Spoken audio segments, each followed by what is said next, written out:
Tudo bem? Eu espero que sim. Esta videoaula é sobre função polinomial do segundo grau ou então função quadrática.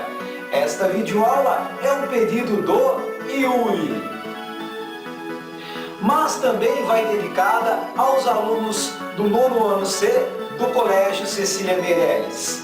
Antes, peço a vocês que se inscrevam no canal Matemática Sem Noção para ficar a par de todas as atualizações, ok? Sem mais delongas, faça a vinheta! A função quadrática é toda função real, ou seja, que associa números reais a números reais, que possui a seguinte lei de formação: f de x igual a x² mais bx mais c. Ou seja, nós temos uma função na variável x. E este x é associado a este resultado aqui. Essa expressão é chamada de forma normal, onde nós conseguimos identificar os coeficientes a, b e c. O que são coeficientes? São números reais. Mas nós temos uma restrição. Nunca o a pode ser igual a zero. Senão, esse termo ao quadrado desaparece e nós deixamos de ter a função quadrática. Temos aqui 3 exemplos de função quadrática. No primeiro exemplo, f de x igual a x² menos 5x mais 6. O coeficiente a como sendo um número que multiplica x². Se ele não aparecer, considere esse coeficiente como sendo o elemento neutro da multiplicação, ou seja, o 1. Portanto, a vale 1. O coeficiente b é este número que multiplica o x. No caso, menos 5. Não se esqueça de considerar o sinal. Então, temos b igual a menos 5. E, finalmente, o coeficiente independente da variável, ou seja, ele não está multiplicado pelo x, é, então, o termo que nós chamamos de c. Tudo bem? Já nesses 2 exemplos, nós temos a função escrita de uma forma um pouquinho diferente.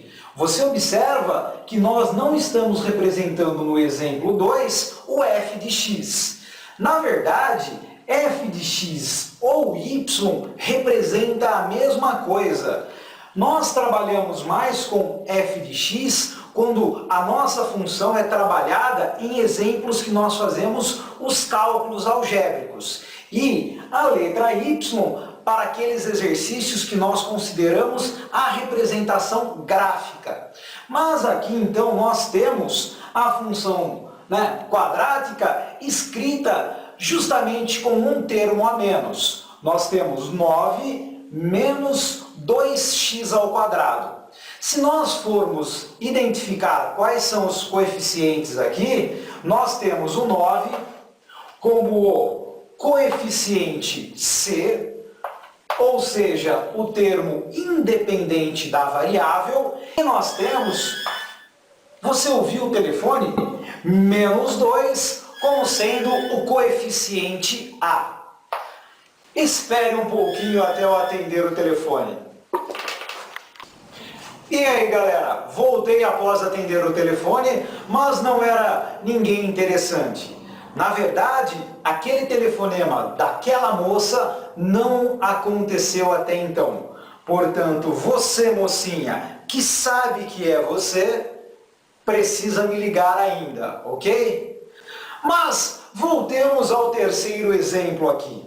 Nesse caso, você percebe que não aparece a letra f e também não aparece a variável x. Temos aqui uma expressão representada com outras letras. E isto pode acontecer devido à contextualização que nós temos da função de segundo grau. Por exemplo, podemos ter a letra V como se fosse o volume de um tanque. E este T representa o tempo decorrido. Nós temos aqui a expressão t ao quadrado sobre 3 menos 5t. Neste caso, nós não temos o termo independente. Nós temos o coeficiente a, que é representado pelo 1/3. Não se esqueça do elemento neutro aqui. Então, nós temos uma fração 1/3. E nós temos como coeficiente b o menos 5. Tudo bem? Nestas funções, conseguimos trabalhar com muitos conceitos, entre eles concavidade, as raízes ou zeros, a intersecção com o eixo dos y, um ponto importantíssimo que é o vértice, e também a representação gráfica. Mas não são todos os exercícios que nós temos que trabalhar com esses conceitos. Porém, os exemplos que faremos nesta videoaula vão trabalhar todos eles. É importante que a gente saiba cada um desses conceitos, pois às vezes o exercício pede para nós fazermos o estudo do sinal. Geralmente, quando nós trabalhamos com exercícios de domínio ou de inequação. O estudo do sinal é feito justamente quando você identifica a concavidade e as raízes da função de segundo grau. Então aqui, se nós soubermos esses dois conceitos, nós faremos o estudo do sinal.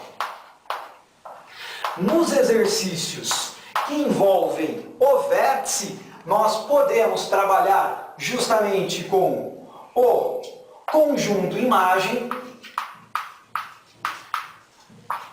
Podemos também identificar qual é o eixo de simetria. A função do segundo grau, quando representada no plano cartesiano, nos mostra um gráfico que possui o eixo de simetria. Nós veremos isso nos exemplos. Simetria. E agora, também, com o vértice, nós podemos dizer qual é o máximo ou o mínimo. E também falar sobre o crescimento e decrescimento. Então existem várias informações relacionadas com apenas um exemplo. Vamos então a eles? O gráfico da função quadrática, que nós chamamos de parábola, se apresenta basicamente de duas formas, como estas daqui ao lado. Então, temos duas possibilidades para a concavidade, e estas possibilidades serão determinadas pelo sinal do coeficiente a. Se o a for um número positivo, nós temos a concavidade voltada para cima. E se o a for um número negativo, a concavidade é voltada para baixo. Para determinar as raízes ou zeros da função quadrática, nós precisamos então resolver esta equação aqui. Ou seja, nós pegamos a lei de formação da função quadrática, igualamos a zero e buscamos valores de x que tornam essa igualdade verdadeira. Para esta finalidade, nós podemos usar dois métodos. O método conhecido aqui no Brasil como fórmula de Bhaskara, ou então as relações de Girardi, ou seja, relações de soma e produto das raízes. Nesta videoaula, eu vou utilizar a primeira maneira. As raízes ou zeros da função quadrática podem ser interpretados geometricamente.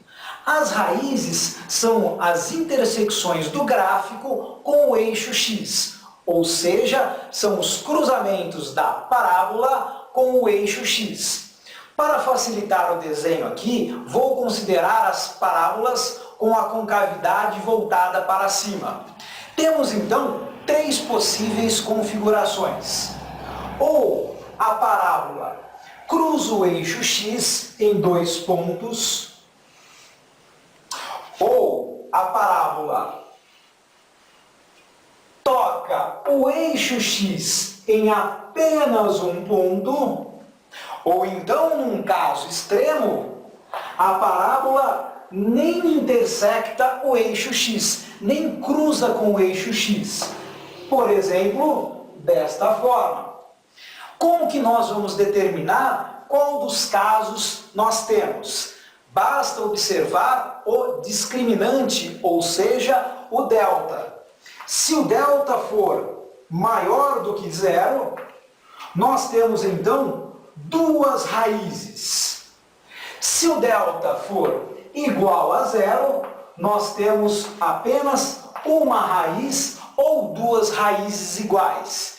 E se o delta for menor do que zero, não existem raízes reais. Ok? A intersecção da parábola com o eixo y é identificada sem nenhum cálculo. Basta você observar qual é o valor do coeficiente c, o termo independente. Ou seja, a parábola vai cruzar o eixo y no ponto 0,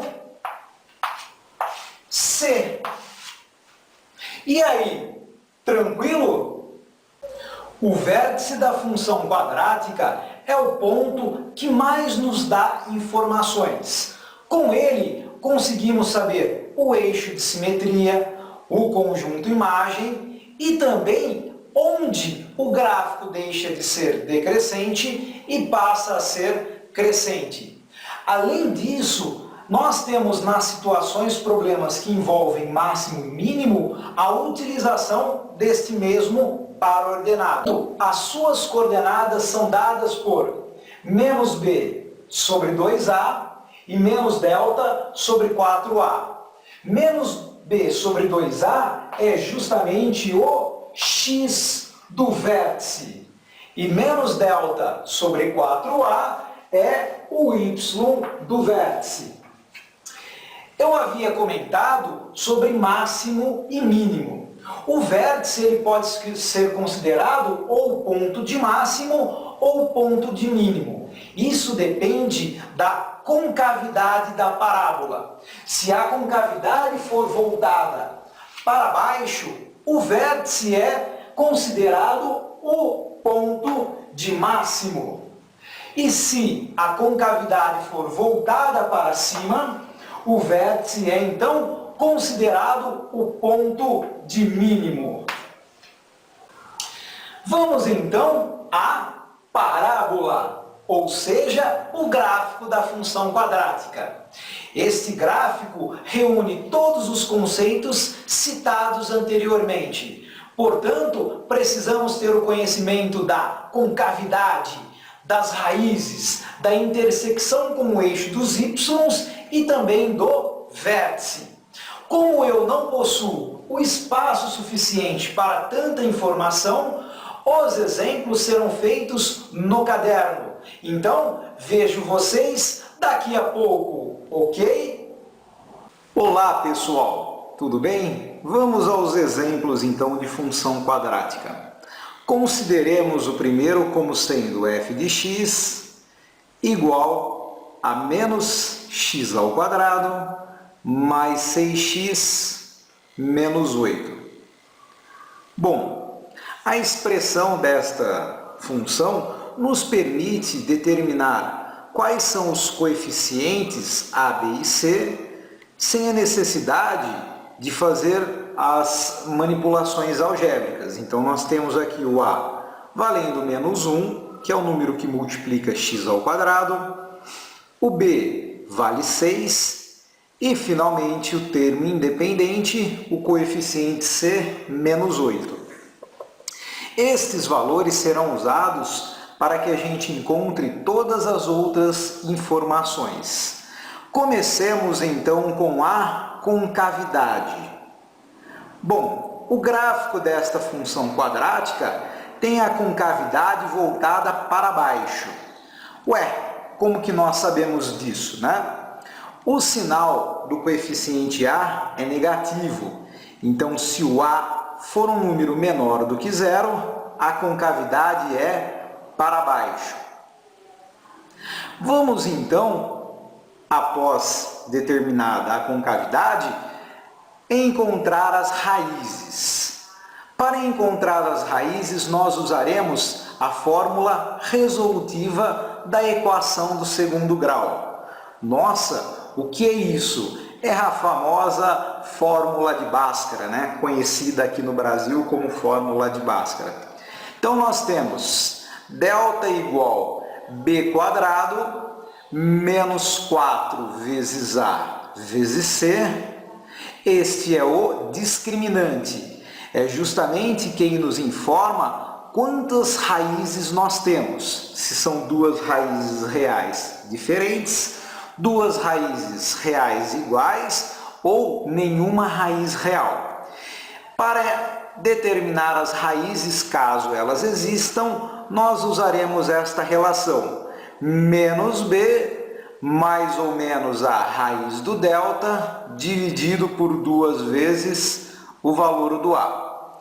Substituindo então os valores, nós obtemos delta 6 ao quadrado menos 4 vezes menos 1 vezes menos 8.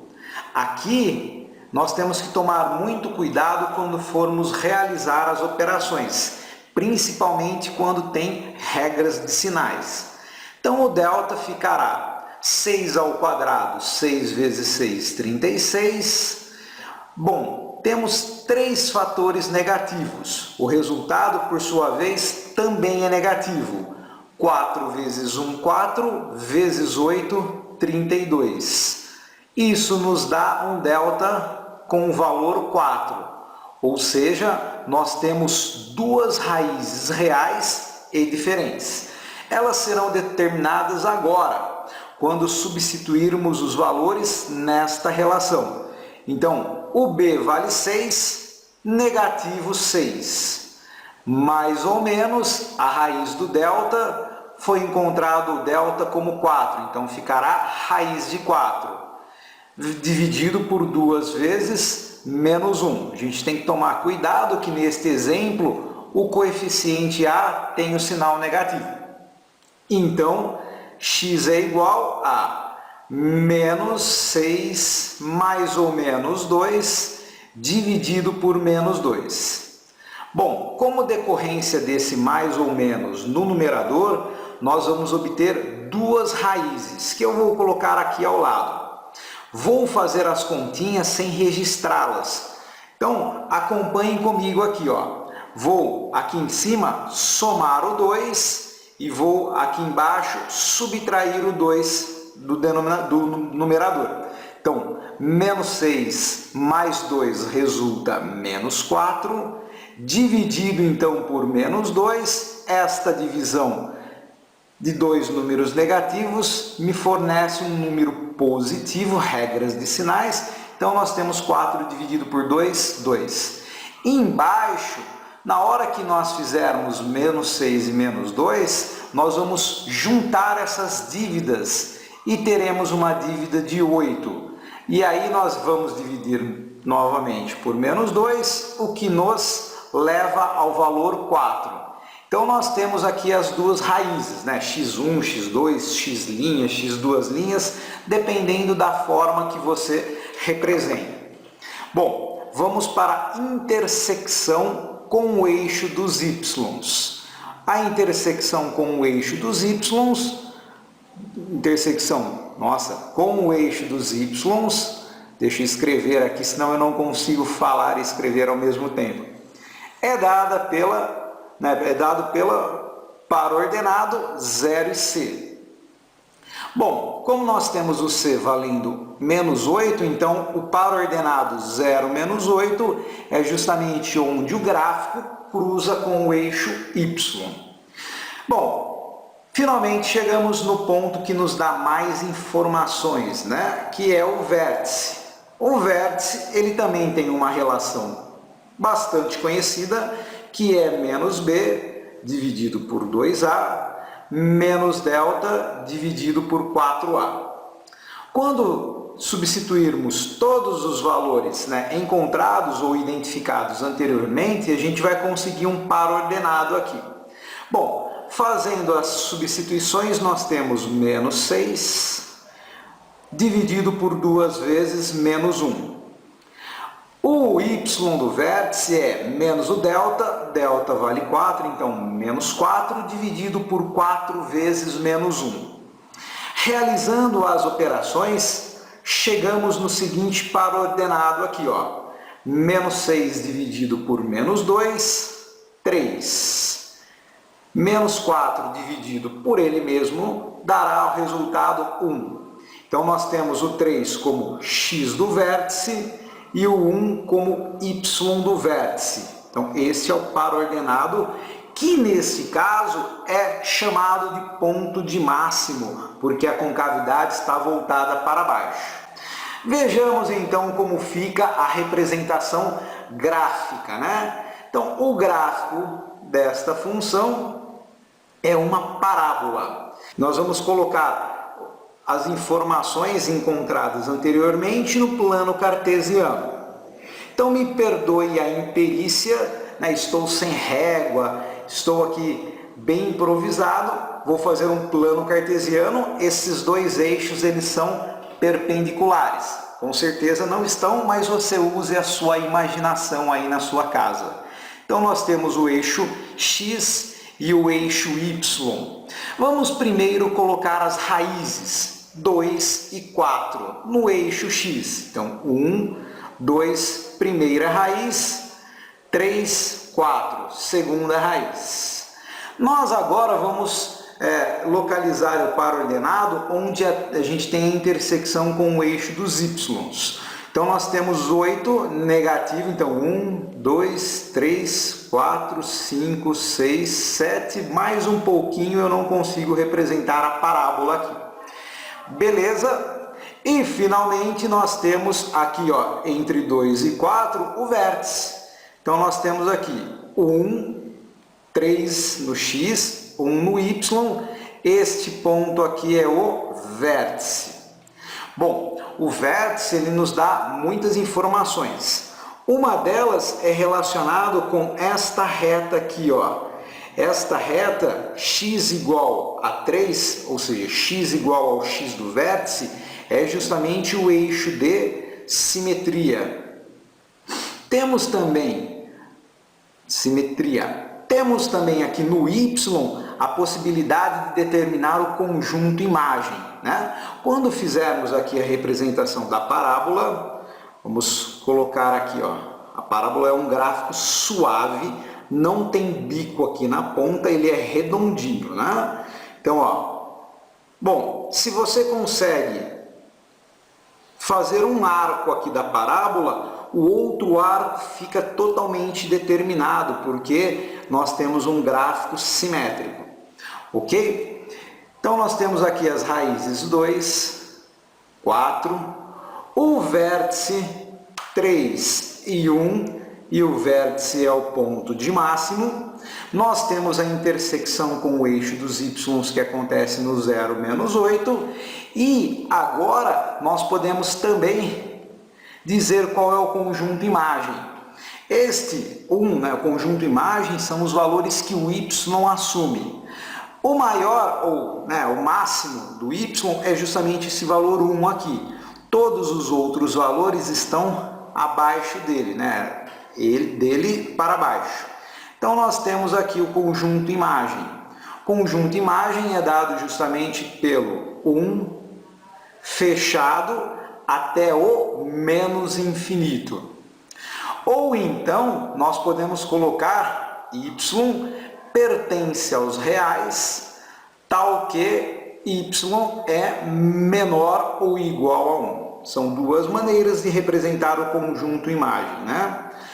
Agora, esse valor do x igual a 3 também nos dá uma informação interessante.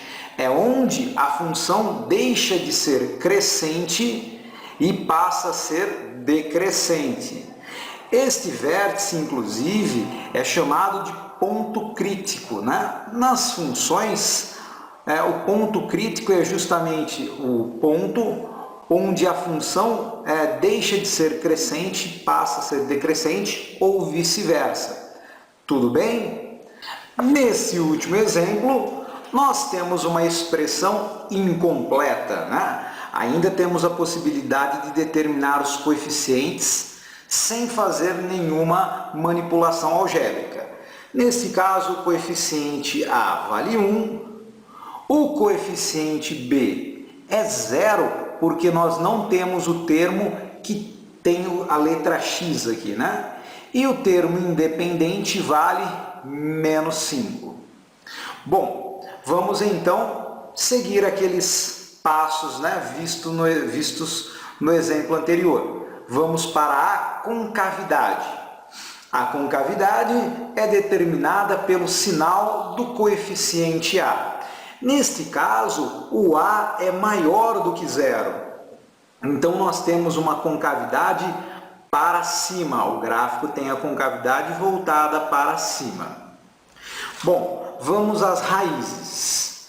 Aqui, nós não necessitamos da fórmula de Bhaskara, digamos assim. A gente pode resolver a equação x² menos 5 igual a 0 aplicando apenas as operações inversas. Ou seja, nós fazemos a operação inversa do menos 5, que é o mais 5 nos dois membros da equação, e chegamos em x² igual a 5. Extraindo a raiz quadrada do 5, nós obtemos então duas possibilidades, mais ou menos raiz de 5. Raiz de 5 é um número irracional, por isso que eu vou deixá-lo, né, com esse símbolo de radical aqui, né? Não vou nem colocar a aproximação. Já encontramos as raízes. Vamos então agora para a intersecção com o eixo dos y. Intersecção com o eixo dos y, né? Deixa eu colocar aqui eixo dos y, né? Perfeito, é o par ordenado 0C. Neste caso, o C vale menos 5. Muito bom. Finalmente, nós vamos ao vértice. Este vértice aqui, ele é dado por aquela relação menos B sobre 2A, x do vértice, menos delta sobre 4A. Bom, você percebe que o delta nós não temos o valor, mas vamos fazê-lo aqui. Delta é b² menos 4 vezes A vezes C. O delta, por sua vez, é o b0² menos 4 vezes o A, que vale 1, vezes o C, que vale menos 5. Então, o delta é igual a 20. Beleza, agora vamos determinar as coordenadas do vértice. Temos então o vértice dado por menos, o B é 0, dividido por 2 vezes 1. O delta resultou 20, com sinal negativo, menos 20, dividido por 4 vezes 1. Agora, se nós temos uma fração com o numerador 0, esse resultado é 0. E 20 negativo dividido por 4 dá menos 5. Olha, você percebe que nesse caso o vértice coincidiu com a intersecção com o eixo dos y, né? Isso daqui é um caso particular quando o B vale 0. Bom, beleza. Vamos então agora ao gráfico. Juntando aqui as nossas informações, temos então apenas 3 pontos, mas eles são suficientes para que a gente consiga representar aqui esta parábola no plano cartesiano. Novamente, me perdoe aqui, né, a improvisação. Então, nós temos o eixo x, eixo y, nós temos 1, 2, 3, 4, 5, menos 5, que é a intersecção com o eixo dos y. As raízes, elas são simétricas, então ela vai dar raiz de 5, aproximadamente 2,2. Então nós temos aqui 2 negativo, Vou pôr aqui menos raiz de 5 e aqui mais raiz de 5. Então nós temos as raízes, nós temos a intersecção e o eixo de simetria como sendo esse ponto. A nossa parábola fica desta forma. Suave aqui no vértice. E aí nós temos o eixo de simetria como sendo o próprio eixo Y. Não está simétrico, aqui você tem que utilizar a sua imaginação, ok? Então, o menos 5 y do vértice nos dá a informação do conjunto imagem. A imagem é dado pelo 5, e aí como a concavidade é voltada para cima, nós temos todos os valores para cima de menos 5. Então, menos 5 inclusive, até o mais infinito aqui. Ou então, podemos colocar y pertence aos reais, tal que o y é maior ou igual a menos 5. Bom, o x igual a 0, que é justamente a reta que forma o eixo de simetria aqui, nos dá a informação de onde a função deixa de ser decrescente e passa a ser crescente. Então o x do vértice aqui, que é o 0, ele é justamente o ponto, né, aqui no eixo x, onde a função deixa de ser decrescente e passa a ser crescente. Ok? Agradeço a sua visualização e não se esqueça de se inscrever no canal Matemática Sem Noção. Grande abraço e até mais!